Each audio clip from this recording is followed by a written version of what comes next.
Buenos días, Ricardo Roa, expresidente de Ecopetrol. Sabemos que ayer, sí, ayer 30 de julio, fue su despedida, ya su cierre a Ecopetrol. Muchísimas gracias por aceptar esta invitación a De Frente e inicio por allí. ¿Qué nos puede decir de esa despedida y de ese cierre? Bueno, muchas gracias por la oportunidad. Saludo a toda la teleaudiencia de este programa de Frente del Tercer Canal.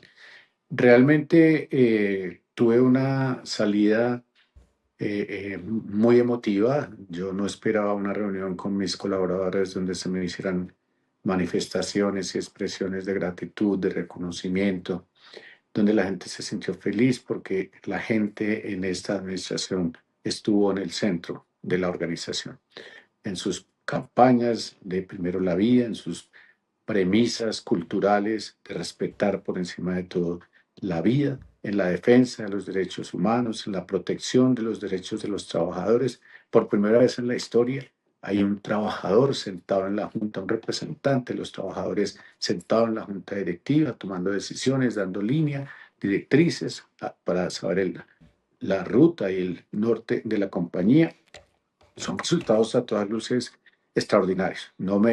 Se me fue posible eh, anunciar los resultados al corte del primer trimestre porque solo se hará la semana entrante, el día lunes, la revelación de esos resultados que son absolutamente extraordinarios en términos del incremento de los ingresos, del incremento del EBITDA, de la utilidad neta, todos estos fundamentales gracias a que se han hecho bien las cosas en Ecopetrol en el negocio tradicional, en sus tres líneas, en la exploración y la explotación, en la producción, en el transporte de los crudos por los poliductos y oleoductos de la compañía a través de CENIT y también, por supuesto, en los negocios de la transición energética y en las cargas a las refinerías, que son los fundamentales de este negocio.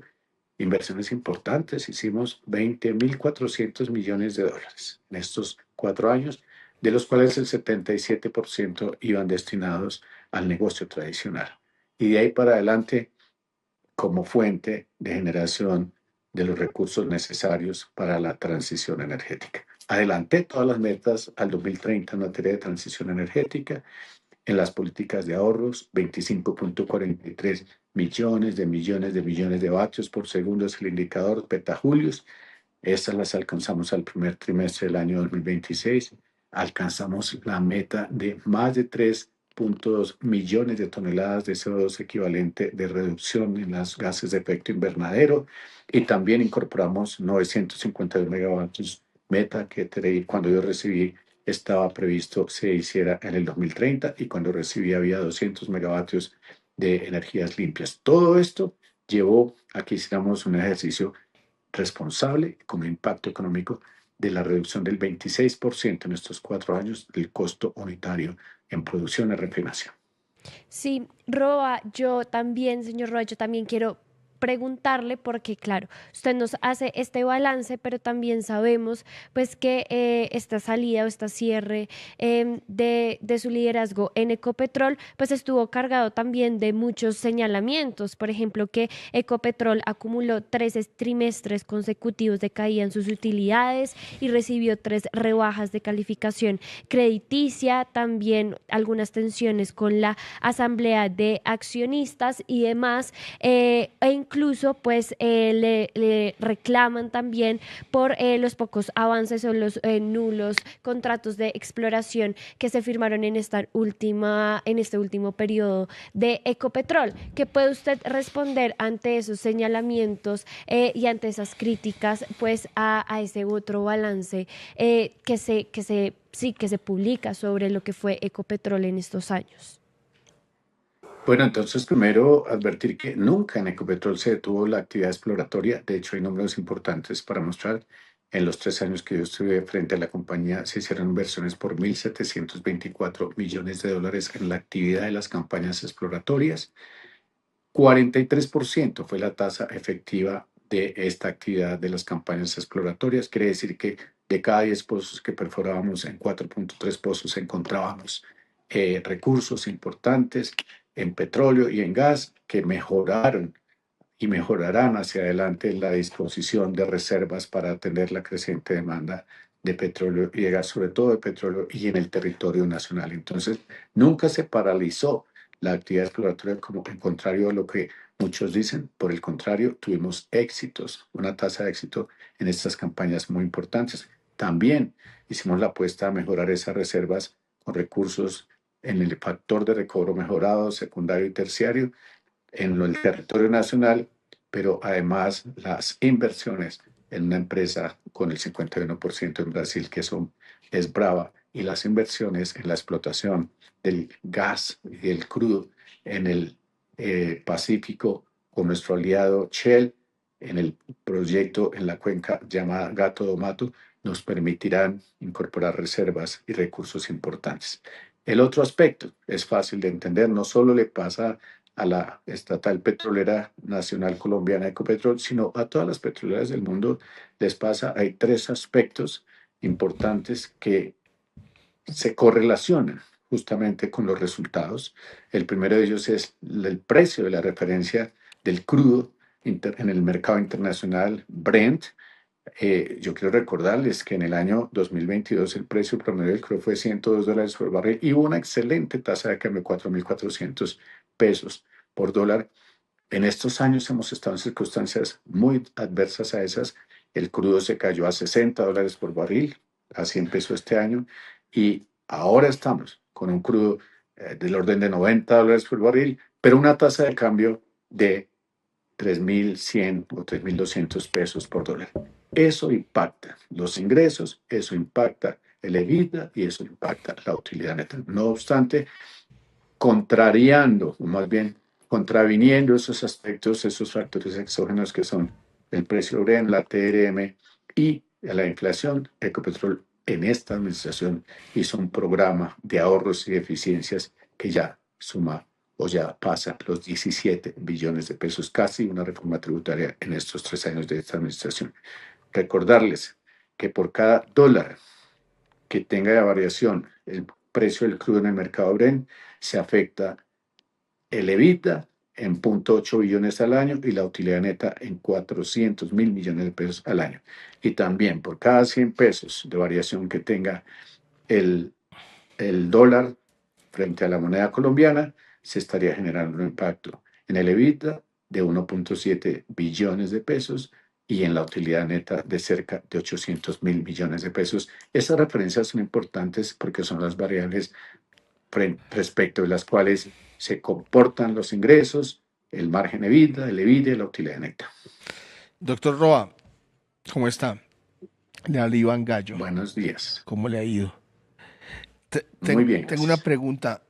Todo parece indicar, pues al menos lo que dicen los especialistas, es que con el fenómeno del niño podría haber apagón el próximo año. El gobierno entrante va a tener el retrovisor listo y los va a culpar a ustedes de este apagón. ¿Ustedes están listos para asumir ese tipo de consecuencia? Porque hay evidencia de que sí hubo, pues que las cosas no se hicieron completamente bien. Bueno, gracias por la pregunta. Uno de los retos que yo anunciaba ayer en mi rueda de prensa a la salida de la presidencia de Ecopetrol era ese. Hay que alistar todos los activos, la infraestructura de transmisión, de transporte, de electricidad y de crudos y de gas para que esté habilitada y que sea confiable y esté disponible al 100%. Una prueba ácida la pasamos el año pasado en noviembre cuando se hizo el mantenimiento de SPEC, donde se nos requirió liberar unos 70 millones de pies cúbicos día de gas. Esto es el 7% de la demanda total en promedio que tiene el país en materia de gas. Ahora mismo, este fin de semana y desde ayer se está haciendo el mantenimiento de la estación de regasificación en el SPEC, en la Sociedad Portuaria del Callao, donde ese mantenimiento nos requirió de parte de Ecopetrol colocar unos 97 millones de pies cúbicos día adicionales para respaldar la generación térmica en la región Caribe y para respaldar la atención de la demanda esencial. Unos 17 gigavatios día adicionales se colocaron. Ahí hace Ecopetrol esfuerzos importantes en reducir el consumo de gas propio para su generación térmica y para la carga en las refinerías, que las refinerías no demandan cualquier cantidad de gases. El 20% de la producción nacional casi es un consumo de gas que tienen las refinerías, y Ecopetrol en eso está siendo siempre el más resiliente, está mostrando que el actor más relevante en la disposición y liberación de gas. Además, porque ahora como tenemos un portafolio importante de energías limpias, solar, pues eso nos permite reducir el consumo de gas en la generación térmica en las refinerías, y nos permite también en los distintos pozos hacer ahorros de energía que nos permitan liberar ese gas y colocarlo en el sistema. Para el niño, lo hemos advertido desde ISA, que está el XM, están listos, se han hecho inversiones importantes para asegurar la confiabilidad y la disposición de todo el sistema de transporte, para en los balances de la generación estar habilitada la red. Aquí no es solo que haya combustibles para atender las mayores demandas de gas que seguramente y de derivados del petróleo que seguramente se crecerán en un eventual fenómeno del niño de una intensidad fuerte, como lo han mencionado los expertos. Se espera que eso sea entre octubre de este año y mayo o abril del año entrante, de manera que en Ecopetrol se está trabajando para asegurar, garantizar la disponibilidad en gas, en derivados del petróleo, para atender la generación térmica que en esos momentos se crece también, pero también desde ISA y su filial, el operador del mercado XM, alistando todos los elementos y haciendo todos los análisis para asegurar la disponibilidad y la confiabilidad de los recursos de transmisión y su conexión a los activos de generación para poder pasar, ojalá limpio, el proceso que se avecina del niño. Tuvimos casi 2 niños en este periodo.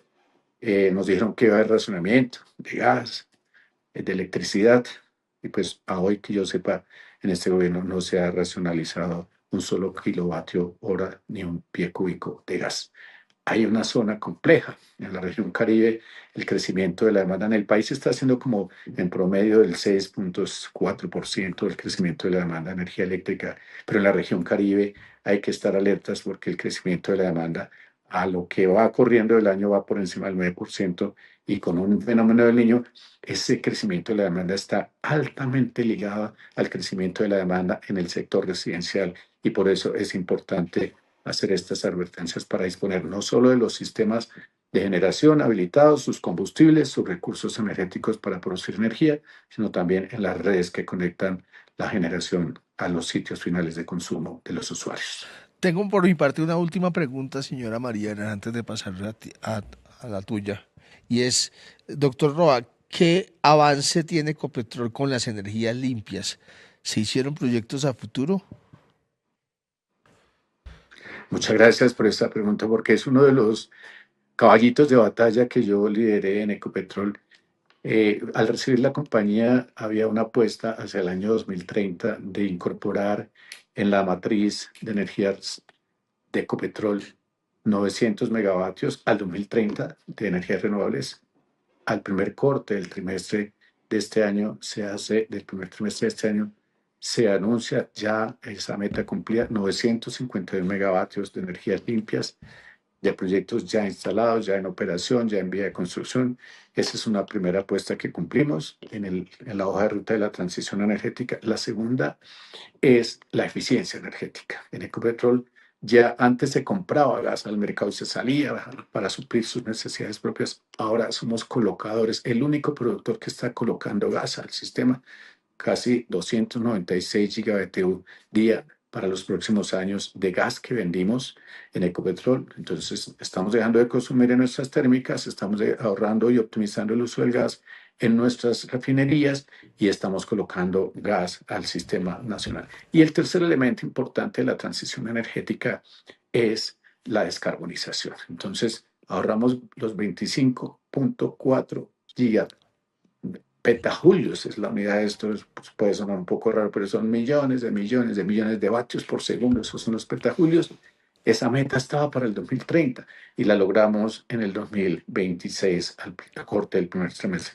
Y también ahorramos la emisión de más de 3,18 toneladas, millones de toneladas de CO2 equivalente a la atmósfera con la descarbonización de nuestros procesos, con la incorporación de energías limpias y más baratas al sistema.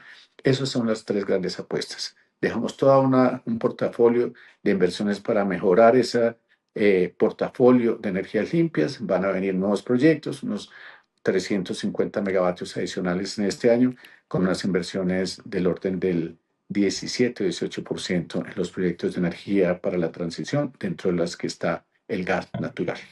Sí, señor Roa, yo quisiera preguntarle, sabemos que esta salida, esta despedida que usted hace el día de ayer, pues también estuvo marcada por una serie de presiones, dados los procesos que hoy usted lleva ante la justicia. Y mi pregunta es, ¿esas presiones tuvieron que ver con esta salida, digamos que anticipada antes del cierre final del gobierno? Es decir, ¿fue una solicitud, fue una disposición propia suya o a qué se debe, digamos, que esta salida anticipada? No, yo venía teniendo bastante pendiente unos asuntos médicos, personales. No había salido a mis vacaciones durante estos años que llevaba, de modo que aproveché para decidir tomarme mis periodos de vacaciones que estaban pendientes para atender mis situaciones personales médicas. La Junta consideró necesario, yo había pedido una licencia para atender mis temas personales. La Junta consideró necesario extender esa licencia hasta el día 27 de julio y yo realmente pues tenía la voluntad y el deseo de permanecer. Se cortó. Eh, Ricardo Roa, señor Ricardo Roa, ahí me escucha, es que lo perdimos un momento el sonido. El sonido suyo se nos fue, no sé si ahí nos escucha, creo que él no nos está escuchando. No sé si ahí, bueno, y en esa pregunta tan importante. No sé si ahí de pronto nos escucha. ¿Nos escucha ahí? Ahí nos escucha. No sé si ya algo, sí, algo pasó con el sonido. Bueno, vamos a ver si se puede volver a reconectar, porque sí nos parece importante abordar este tema. Completamente, completamente. Tú que tenías bastantes dudas sobre Ricardo Roa. Sí, estaba loco por hablar con Ricardo Roa. Tenía muchas preguntas. Tenía un cuestionario, pero se me quedó en el taxi en el que venía. Oye, la gente pregunta mucho por este coso de frente, que si está a la venta. Puede ser, puede ser. Hay que ¿Estás consultarlo. pensando cómo sacarle jugo? Una línea de negocio. Una línea Sí, de el negocio. merchandising. Sí, porque no copio, como que no les gusta mucho el merch. Sí, porque somos más radicales y todo eso. Acá la gente dice que estoy muy cohibido en de frente. ¿Te están diciendo? Sí, ¿Y ay, tú te como- sientes No, cohibido? estoy muy contento de estar contigo. Tratando de Porque te he hacer dejado usar esa chaqueta de esto fifitas. es lo máximo que puedo llegar a hacer acá en de frente. Usar esta chaqueta de lo que ella llama fifitas. Oye, pero no, han sido 2 días muy chéveres donde he aprendido un montón. Em, yo creo que Roban no se va a volver a conectar. Vamos a ver si es posible para hacerle ya una última pregunta. No sé. Listo, vamos a intentar esperar un momento. Igual se nos quedaron muchas noticias Eh, allí en el tintero, ¿no? Muchas Estaba cosas viendo lo de la pasando. Nacional. Lo de la nacional, ustedes van a hablar de eso más a profundidad. No copio, me Sí, parece un pero tema que es relevante.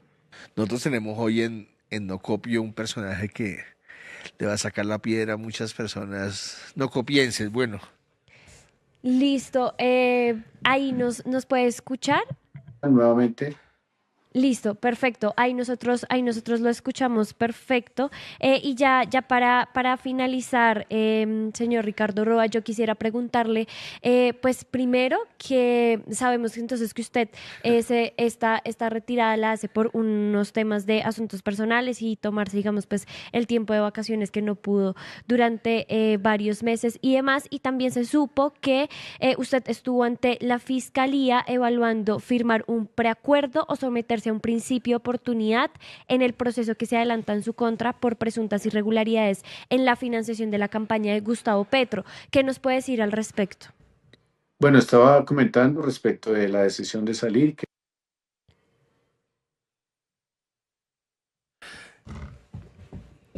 Mira, No quieren que hablemos de este no, tema, no quieren no, escuchar no. que Ricardo Roa nos va a contar, que además es un tema que nos están pidiendo en el chat, porque aquí lo están mencionando. Sí, ahí lo escuchamos. Es que, discúlpeme, pero están entrando muchas llamadas y Sí, es lo que sí. tengo Claro, que Sí, no eso veo, entendemos. muy y solicitado. no es mi culpa. Pero para dar respuesta, fue una decisión de terminación por mutuo acuerdo, no fue una renuncia, no fue una echada de la Junta Directiva del presidente de Ecopetrol, es un mecanismo legalmente válido y que se estila en este tipo de compañías para el retiro de su CEO. Segundo, pues yo ayer estuve tarde tratando de erradicar un derecho de petición en la Fiscalía para actualizar a la Junta Directiva, como era mi compromiso, de los procesos o la evolución de los procesos con los que salgo en mi retiro de la compañía. No fue posible hacerlo porque llegué muy tarde. Alguna persona intentó colaborarme, pero no se pudo y eso fue lo único. De lo demás, son alternativas que hay legalmente establecidas, son mecanismos a los que acudiré en la medida en que sea necesario y en la medida en que sea viable hacerlo, pero por ahora no tengo nada más que decir frente a ese proceso. Esa está mi ayer relámpago en las horas de la noche a la Fiscalía. Ya. Bueno, Muchísimas gracias de nuevo, expresidente de Ecopetrol, Ricardo Roa, por estar aquí, por aclarar esas dudas que también venían de la audiencia. Y bueno, no sobra preguntarle, bueno, sabemos que usted, como nos dice, va a estar respondiendo a estas diligencias ante la justicia, pero no sé si tiene otros planes o qué rumbo va a tomar después, pues, de esta salida de Ecopetrol. No, yo me tomaré mi tiempo de descansar para atender mis procesos ante instancias judiciales y los órganos de control. Es lo que hacer, dar la cara siempre, estar aquí en el país.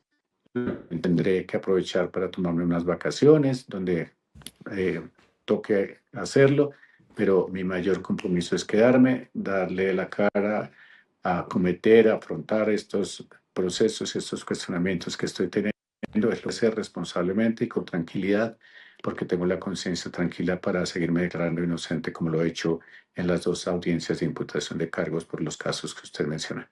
Permítame decirles a los colombianos que Ecopetrol es la gran empresa de todos los colombianos, que el trabajo y el tesón de que entregan sus colaboradores, sus más de 18.000 colaboradores del Grupo Ecopetrol en 9 países del mundo y sus más de 800 empleados indirectos seguirán trabajando porque Ecopetrol siga siendo esa gran empresa de todos los colombianos. No olvide esta cifra, 184 billones de transferencias a la nación en estos 4 años, como nunca antes en la historia de gobierno alguno, es la generación de riqueza y un incremento en la valoración de la acción, en el retorno total a los inversionistas por encima del 14%. Es lo que le entregamos a los accionistas, a los inversionistas y al país. Ayúdanos a seguir con nuestra labor periodística a través de nuestro NECI 310-779-3518. Lo hiciste artísticamente y lo hiciste con las víctimas, que eso es un mensaje a dar. Caminamos juntos, todos con el progresismo por las calles defendiendo el plebiscito por el sí. ¿Cuál es la capacidad de generación de vivienda? ¿Los subsidios para quién son?